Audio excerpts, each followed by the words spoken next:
नमस्ते। आज हम एक और कहानी पढ़ने वाले हैं जिसका नाम है पति पत्नी का सच्चा प्यार। एक आदमी ने एक बहुत ही खूबसूरत लड़की से शादी की। शादी के बाद दोनों की ज़िंदगी बहुत प्यार से गुजर रही थी। वह उसे बहुत चाहता था और उसकी खूबसूरती की हमेशा तारीफ़ किया करता था। लेकिन कुछ महीनों के बाद लड़की चर्म रोग से ग्रसित हो गई और धीरे धीरे उसकी खूबसूरती जाने लगी।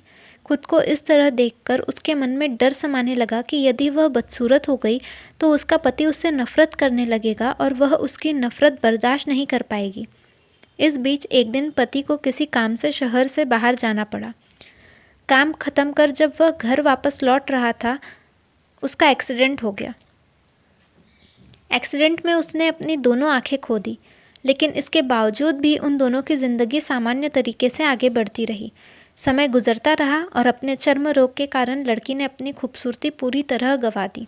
वह बदसूरत हो गई, लेकिन अंधे पति को इस बारे में कुछ भी पता नहीं था।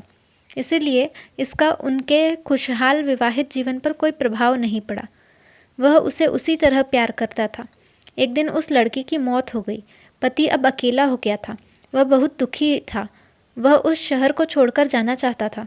उसने अंतिम संस्कार की सारी क्रियाविधि पूर्ण की और शहर छोड़कर जाने लगा।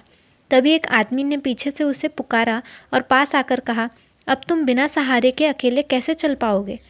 इतने साल तो तुम्हारी पत्नी तुम्हारी मदद किया करती थी। पति ने जवाब दिया, दोस्त, मैं अंधा नहीं हूँ।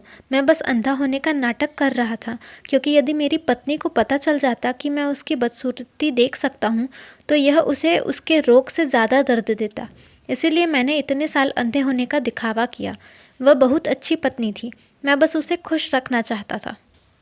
इससे हमें यह सीख मिलती है कि खुश रहने के लिए हमें भी एक दूसरे की कमियों के प्रति आंखें बंद कर लेनी चाहिए और उन कमियों को नज़रअंदाज कर देना चाहिए। आपको ये कहानी कैसी लगी मुझे कमेंट सेक्शन में ज़रूर बताइएगा। Thank you so much.